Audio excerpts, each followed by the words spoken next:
The art of self-reliance is forging your own path, but the path is difficult. Made easier by learning from those who have succeeded in directing their own lives on their own terms.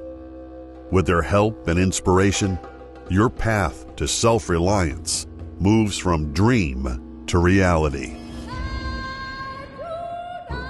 And now, here's your host, Dr. Rodney King. Hi, and welcome to another episode of the Art of Self-Reliance Show. In this episode, I speak to Andrew Daniel, the author of Awaken to Your True Self. Andrew is an author, spiritual teacher, and director at the Center of Cinesomatic Development, a feeling-based therapy utilizing video feedback and movement to assess and resolve stuck somatic, psychological, and emotional patterns. In this episode, we explore a wide breadth of topics, including victim mentality, personal responsibility, and values of truth and freedom. The art of self-reliance calls you to adventure, to develop your self-protection skills, to learn how to survive no matter where you find yourself, and to thrive amongst life's chaos. Andrew, here is my first question for you. When you hear the words self-reliance, what does that mean to you? The first thing that comes up is not being a victim. The first thing is understanding that while things happen that we are out of control of, that everything ultimately comes back to ourselves. And we are interdependent and we can rely on other people, but having that self-reliance first, having the understanding that we are responsible for our life, and if it's meant to be, it's up to me, right? So that understanding that when we want to create in the world, that initiative comes from ourselves rather than the external world. So I agree 100%. I guess a lot of times when I ask that question, the first place that people's minds go to, especially when they're listening to this, is this kind of idea of, oh, it's all about yourself. So it's kind of this narcissistic pursuit. But that's not really what I'm saying, and that's not what you're saying. I mean, at the end of the day, if you're not working on yourself and you're not getting your own shit right, you're pretty much no help to anybody else. And of course, as you noted, you do want to have people around you that can help you.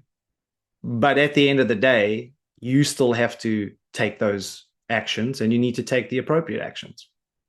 So building off that, what a lot of people tend to do, here's my next question, is they go in search for answers, right? They want to figure this out. They want to figure out, well, how do I become more self-reliant? How do I show up in the world in the way that I want to show up? So one of the things that I saw that you had noted, which is, I think, is an interesting starting point. Love to get your take on this. You talk about the paradox of why seeking spiritual paths may lead to more suffering and not less. I'd love to hear your take on that.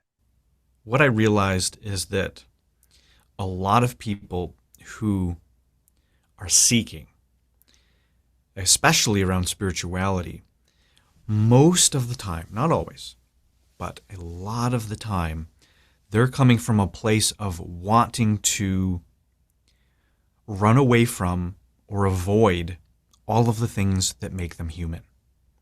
And so they'll go into ideas of ascension or enlightenment or nirvana or heaven or all of these other spiritual places, accept the here and the now and the present moment in their body, in what they're feeling, and in their circumstances.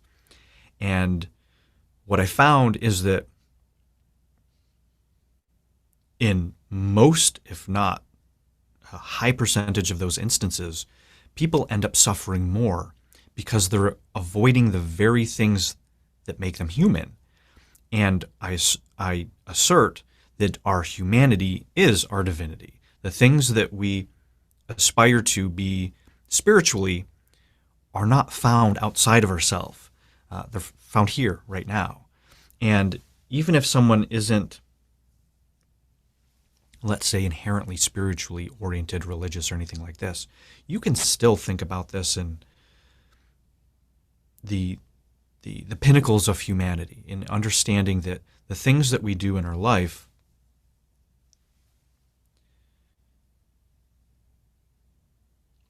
and the things that happen in our life have a reason to it, have a purpose to it. And when we deny that, we are getting rid of all the lessons. We're getting rid of the things that actually make us more self-reliant by assuming that what we want and who we should be is up and outside of ourselves. I guess even if the argument could be made that sometimes, the things that happen have no reason, Right. at least not that may be immediately obvious. I think there's still an important point here to be made, that if you really want to make change, that you need to take ownership of wherever you find yourself and find the best ways for yourself to work through it, right? So kind of what you're saying, that you need to look within yourself for those answers. And I think, unfortunately, too many people want to give their power over to something else, right? So that's kind of where the spiritual dimension comes in. And I guess what you're also saying there is that this whole aspect of what's typically referred to as spiritual bypassing, right? The idea that, in essence, people go into the spiritual traditions because what they really are doing is trying to avoid complex psychological issues that they're having to contend with. Yeah, and I'll make it clear that the work that I do is very spiritual. I'm a very spiritual person. It's just that when you use that spirituality to avoid being human and avoid the very things that we're here to learn, whether that's from a higher perspective or just here as humans as part of the organism of Earth, that there's problems. And so even if you don't find divine reason or purpose in anything, there's still a fundamental reason for things happening, is because you get to learn from it. You get to change. You get to grow. All these circumstances and experiences we have are opportunities to evolve, whether that's on a biological level from evolution, or that's a spiritual perspective. The way that I often kind of describe that, and I guess it's quite hard sometimes, right? Because, depending on what we're talking about when we say trauma, and of course there are traumatic events in people's lives that are very difficult to overcome. But one thing that I've realized in my life is that I've traded trauma for wisdom. And that really is the kind of that opening of learning from what at the time just didn't seem to make any sense, right? And I think that's kind of what you're speaking to. Yeah, exactly. It's in the work I do with my clients, that's one of the biggest principles, is that this stuff happened. We can't go in the past and change anything. And a lot of stuff is terrible and awful things that do happen. And now, years or decades later, how are you a better person from it? How do you grow? How do you evolve? How do you ensure that that trauma doesn't happen to your children or to the people around you, that you can learn those lessons and, as you said, turn it into wisdom so that you can make your life better. You can make the people's around you life. You mentioned in the beginning there when we were talking, you said something about the importance of being present. So maybe just keeping with the theme of spirituality and typically how most of the time it's presented. One of the big kind of ticket items for spirituality is about being in the present moment and how important that is. As somebody who studied this, and this was really a big part of my research because I studied mindfulness for my doctorate, one of the things that became very evident to me is that many people also use the present moment as another way to avoid psychological issues, right? So kind of that avoidance strategy. So that also happens. So I think being present is important, but being present with an intention is far more beneficial if we're talking about achieving success or overcoming things that we want to overcome. Well, one of the things, and this is a different take on what you said based off of my clinical experience working with clients, is that what you're saying is true. It's just also the definitions are a little different. So what I mean by this is if they're using the present moment to bypass and avoid what's happening, they're not really in the present moment. So absolutely, I've seen a lot of people do mindfulness and meditation and these practices to avoid the things that are happening in their life. But what I call that is hiding out. So they're using these spiritual ideas of mindfulness to hide out from their responsibilities and from the real things happening in their life. And so they're pretend mindful, they're pretend present. And it's really a way to hide out from what's really happening. Because if you're truly present, that forces you to be in, as that's called, the now, right here, right now. But it also forces you to be in your body. It forces you to get out of your head, out of the monkey mind, out of the thinking, and into your body. The thing is that your body, when you're in it, you have to feel. And so many of us are avoiding feeling things that we don't want to feel, whether it's stress, fear, shame, judgment, all of these kind of things. And when you're truly in that present moment and you're truly self-aware and truly mindful, all of that stuff comes up for you to face and to feel. And if you're not facing it and feeling it, you're hiding out in some sort of way. No, I like that. So I was just thinking, and as you were saying about this idea of embodiment, I think a lot of people don't know this, is that, it's not the only place that it comes from, but when we're talking about mindfulness, it has a very rich history connected to Buddhism.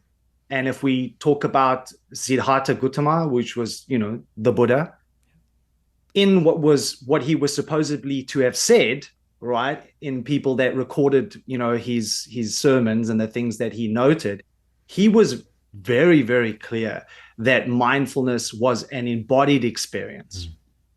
And coming back to this is another thing that I see that's been happening is two things. One, mindfulness as completely taken out of the spiritual tradition, right? So made it kind of, more palatable for the Western approach, sterilized. And I think in doing that, you lose a ton. Yeah. But I also see people who are talking about mindfulness in a way that they give the impression that all it is a cognitive exercise, right? It's about clearing the mind of my thoughts, or, not attaching or judging my thoughts. But at the end of the day, it's more actually than that. It's an embodied practice, which makes it an action-oriented experience. Yeah, it's really funny, and I say this in my book, and I realized it really early on. I got into meditation when I was really young, and then got out of it really quickly.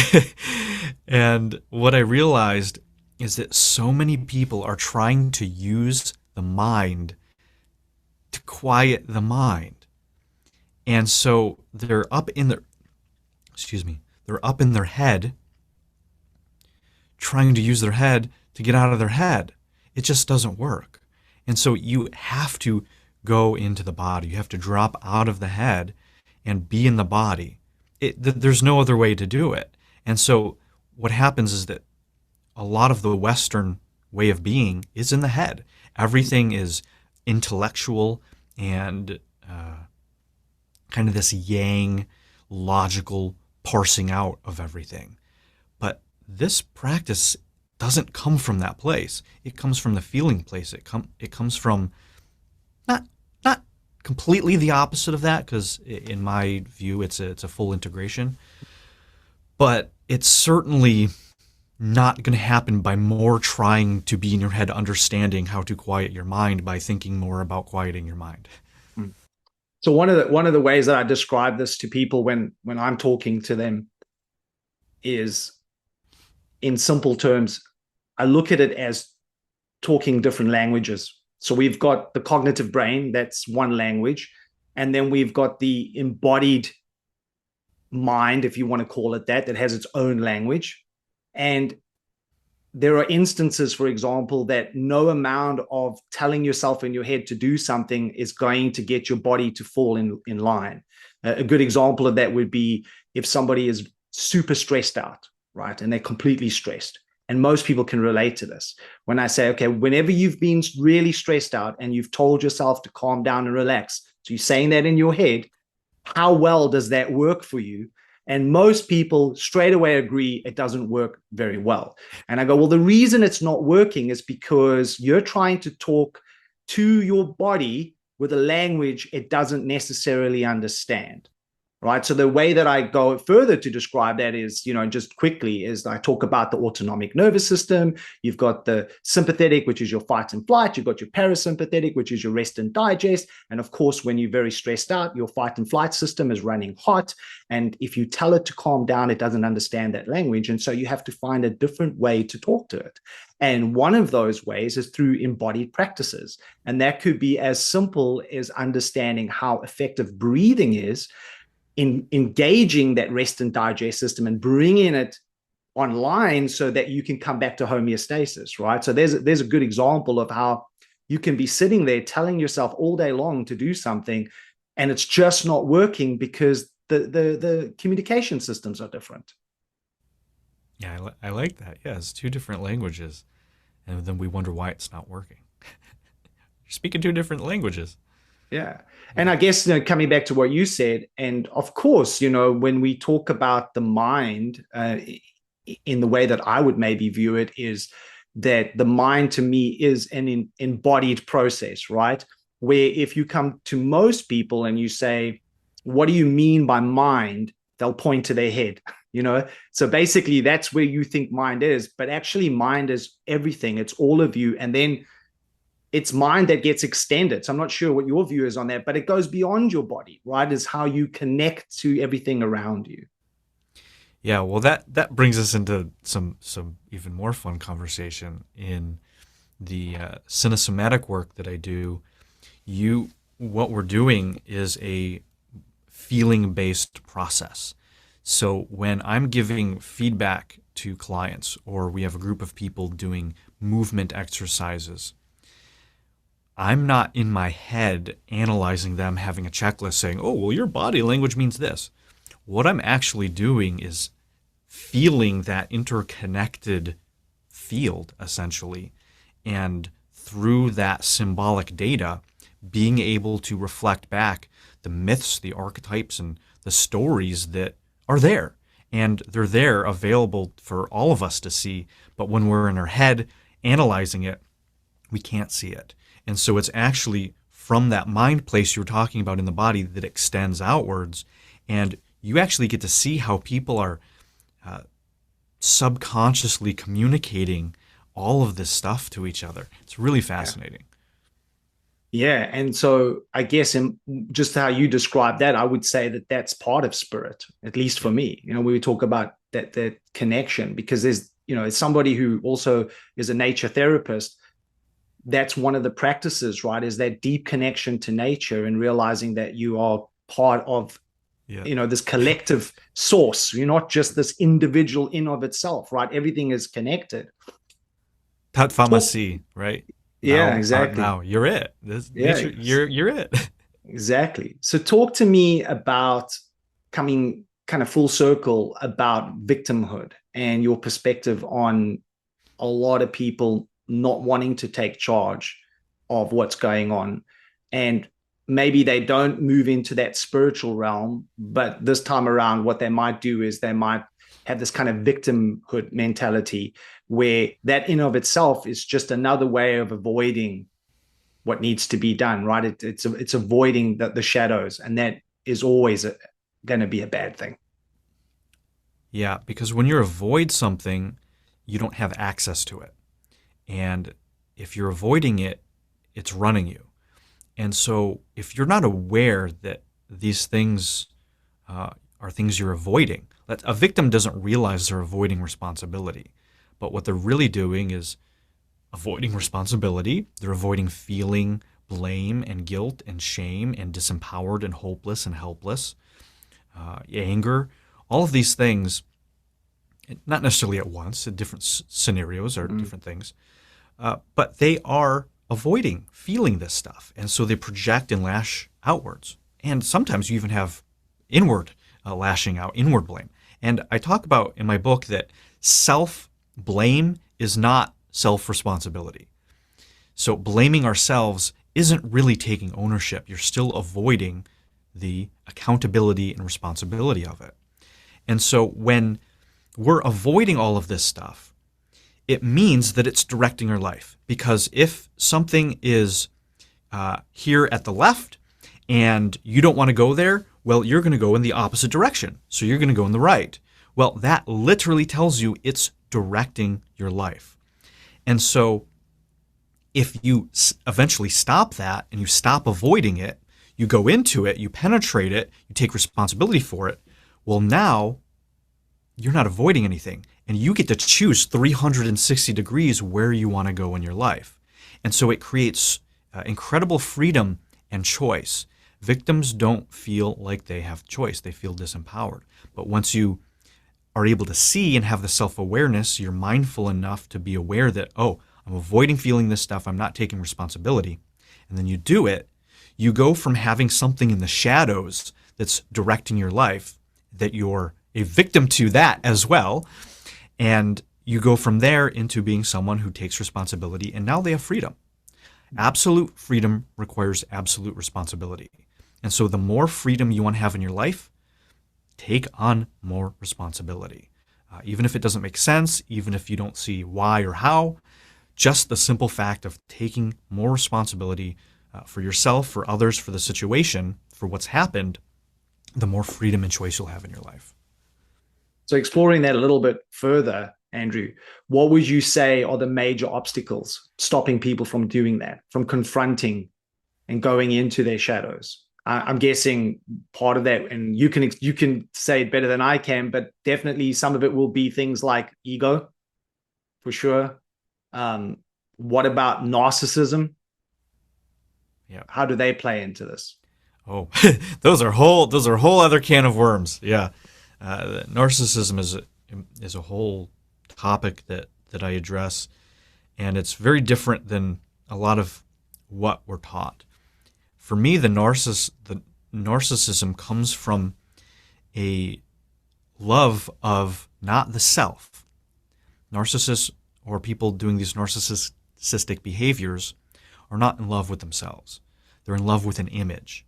And it's this egoic, narcissistic image, a mask, a persona, that people invest into, that people think that if they look better, are more lovable, acceptable, and have more attention and approval and success, fame, notoriety, whatever it is, if that comes from the image, then it's narcissistic, because it's all about a love of the self-image.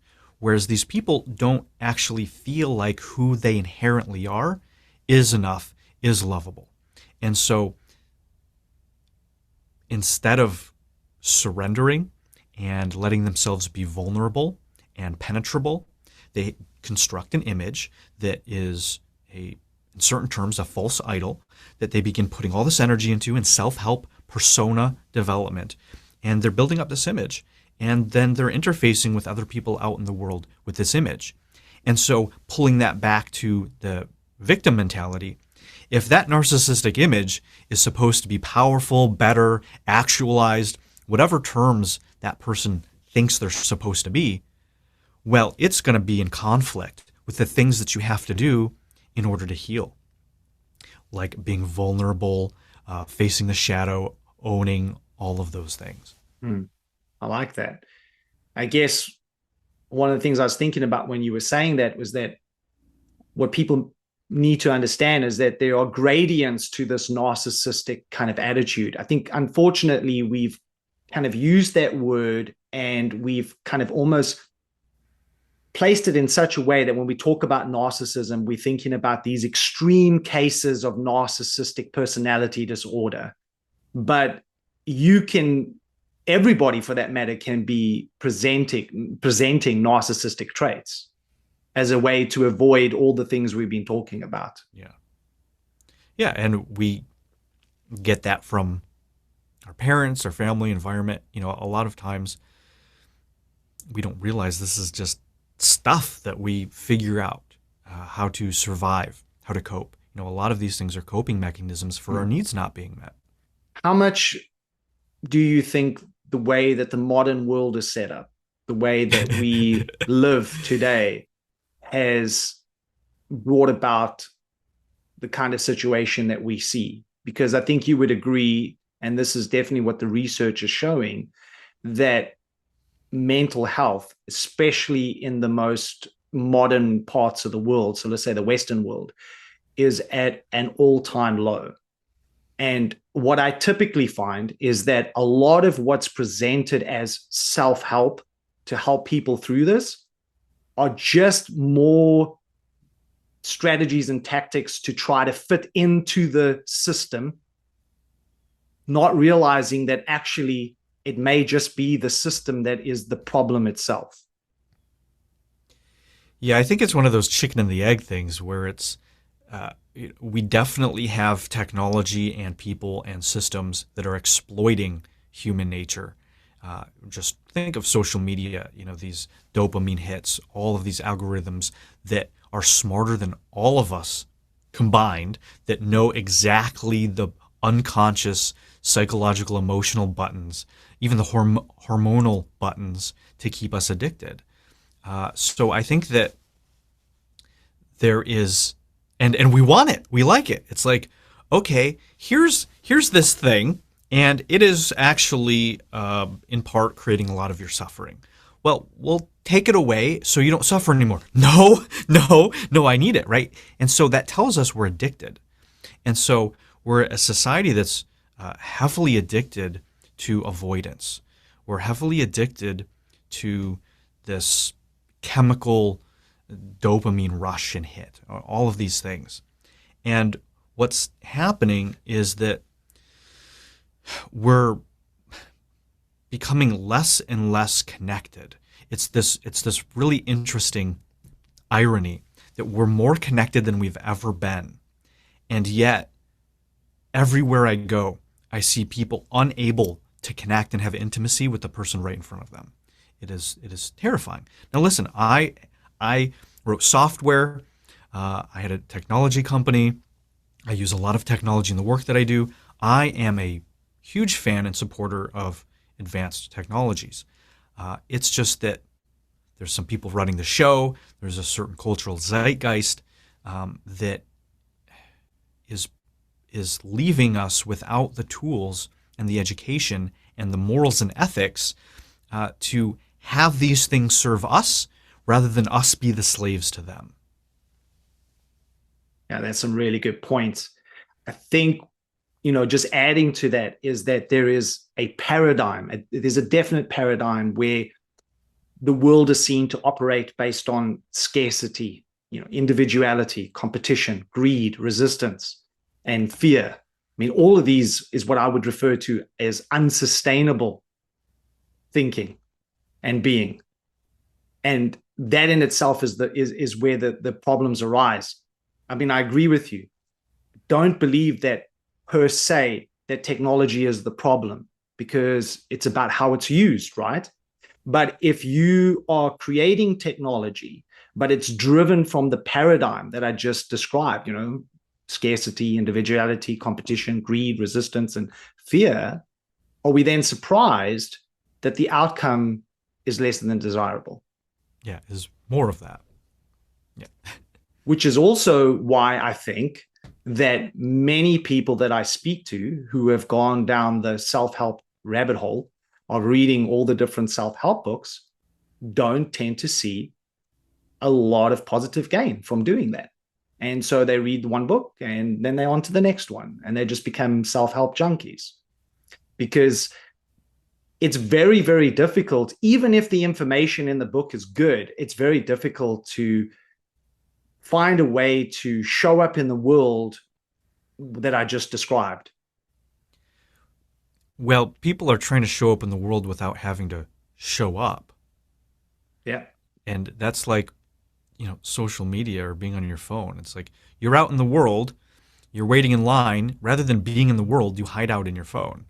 And so there's just a lot of things where people, and it just is self-perpetuating, right? It's a downward spiral. You have to just stop. And so one of the chapters in my book is called Stop Fixing and Start Living. And that's totally apropos to what we're talking about here, is that we get in, not all of us. Listen, I've been in the self-help personal development world for 15 years, and it's been one of the best things of my life. However, at a point I realized when I had lists of negative emotions and limiting beliefs that I was trying to clear and cancel and delete, remove, whatever, while it was still helpful, I was realizing, oh my God, I'm adding more to this list faster than I'm taking off of it. This is never going to end. I'm going to be fixing, canceling, clearing, deleting, fixing for the rest of my life. When do I get to life? When do I get to being fixed and happy? It's nowhere to be found.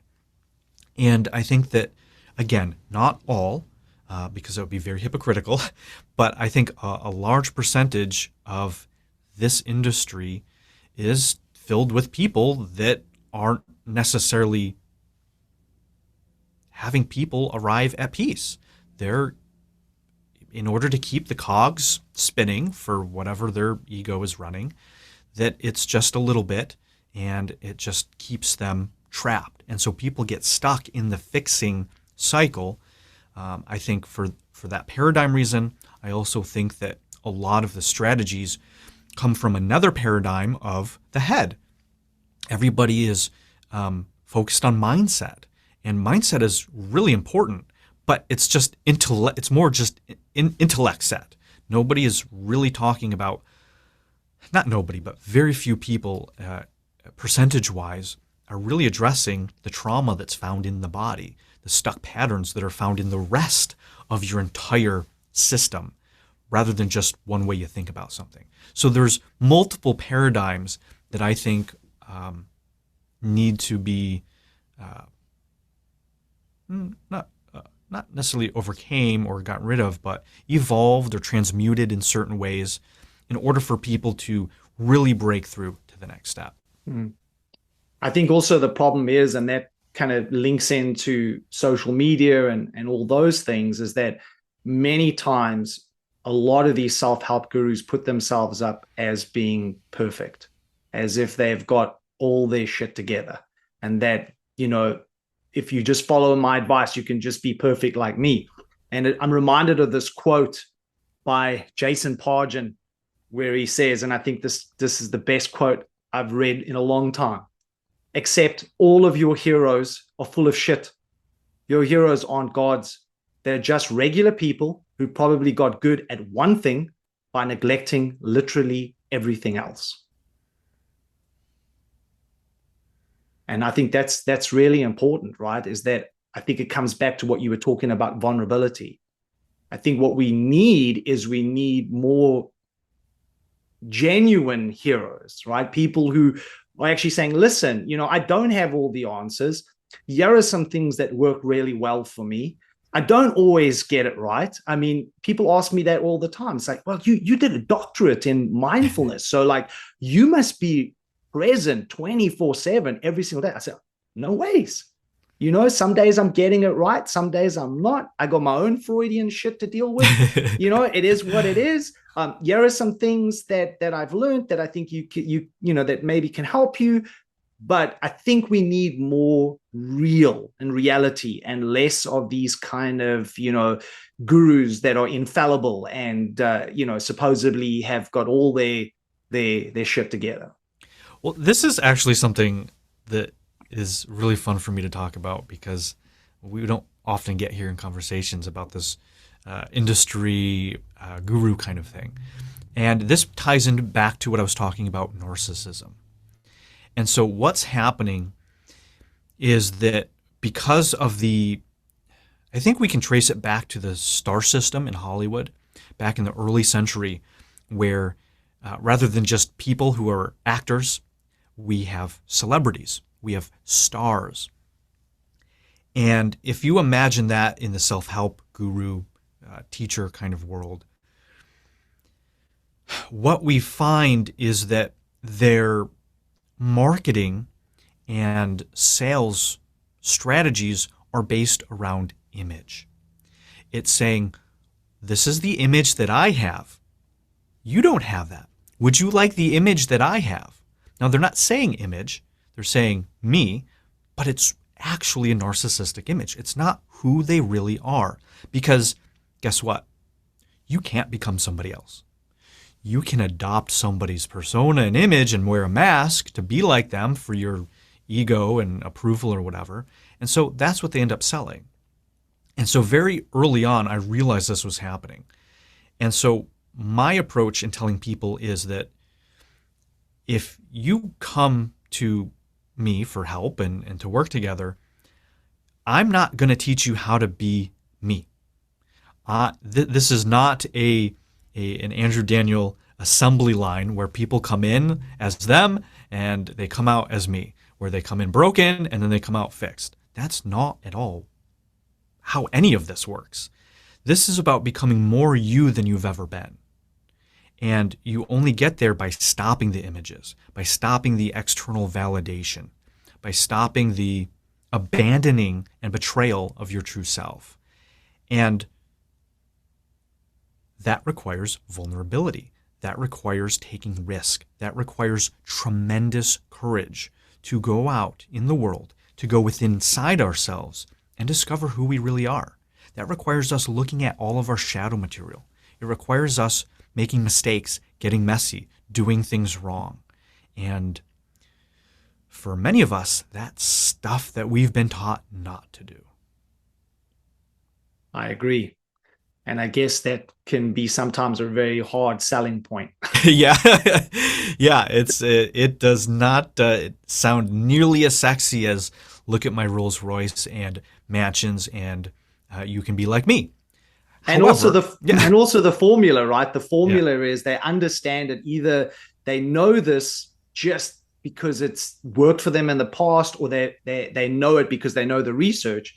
But we also know that the human brain loves defined answers. Yeah. So if I can give you 7 steps to achieving whatever you've decided you want to achieve, the brain goes, oh, 7 steps?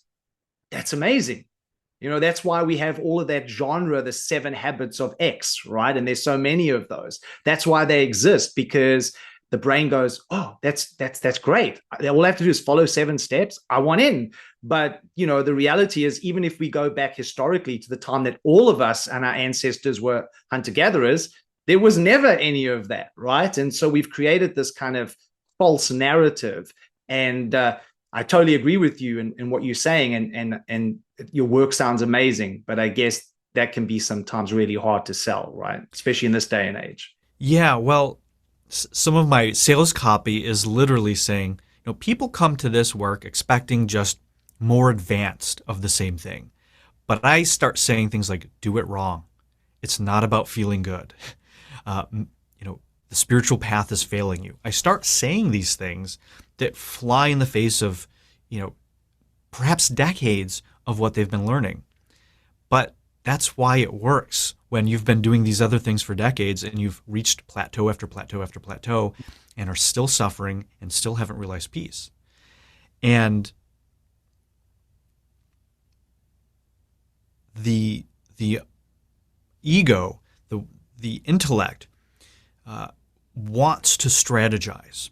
And so there's great strategies. There's certain things in life, in the world, that having 7 steps makes total sense. Great. But when it comes to figuring out your true self and accessing that and healing, what I found is that the ego, as you perfectly said, wants to strategize. It wants to do this. And so people will come in and they'll say, oh, all right, so you're looking at somebody and then you're feeling this. All right. And then what they end up doing is they end up running tape and strategizing feeling. They turn feeling into a strategy. It's like the people that play music or go out to dance in order to self-improve. That's not the point. The point is to play music. The point is to dance. The point of dancing is to dance. And then when you turn it into a strategy for advancing your persona in the world, you strip out all of the beauty. You strip out all of the spirit from it. And that's when you get somebody who's achieved so much in life, and yet they feel so empty. Yeah. So as we start coming to the end, Andrew, because it's been awesome, let's talk about your book. So tell me a little bit about your book, and the title of your book is Awakening to Your True Self. Give me some insight. You've kind of hinted to it, but let's explore it now. So there's a lot to this book. It's a pretty big book. It's 432 pages, and it's not a quick read. This book is designed for people who have already done all the work, people who have done spirituality, self-help, personal development, all of these things, and yet, for some reason, they're still stuck. Something in their life still isn't working. And it could be their relationships, their career, their income, their health, their spiritual practice, whatever it is. And these were all lessons that I learned after doing 8 years of all of that work. I did plant medicines, entheogens. I've done EFT, acupuncture, traditional Chinese medicine, Ayurveda, Western psychology, spiritual teachings, East and West, philosophy of chiropractic, detoxing, cleansing, holistic this, neurolinguistic programming, hypnotherapy. I've done all of this stuff, and some of it was really helpful. It just got me to that point where I realized I was spending my whole life fixing and not living. I never realized peace. And so eventually I did. And that came after being homeless twice, after childhood trauma, after poverty, after being made fun of, after wanting to be suicidal, and having a software company, after being published. I had all of these things, both incredible successes and incredible traumas and failures. And yet I still wasn't there. And I was dedicating my life to this. And so eventually I did break through. Eventually it did happen. And so this book was designed, my intention for it was to be all of those lessons, all of those things that actually moved the needle, that actually made the difference in my life. And so I put all of those in this book, and it covers things from the true self to ego to narcissism to victim mentality to personal responsibility to making choices, all the way to things such as the spiritual path is failing you, the shadow work, diving into the shadow and actually facing all of these things, and to embodiment. And as a whole, I essentially am saying that every reason you're stuck, any reason that you could be stuck, the answer to that is in this book, somehow, in some way. There's in the hundreds of people I've worked with, in the decades of doing this, there is something in here that will help you get unstuck. And so it might not be something you can see right away. It might take some time. It might take years to stop being a victim, to take responsibility, to look at the shadow.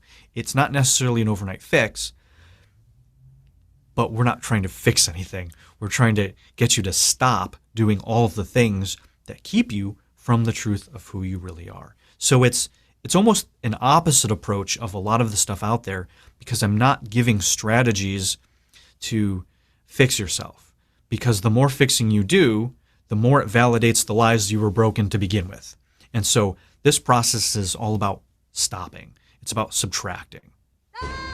To learn more about the art of self-reliance, our virtual coaching service, online courses, and our retreats in Thailand, head over to Primal Skills. That's with a Z.com.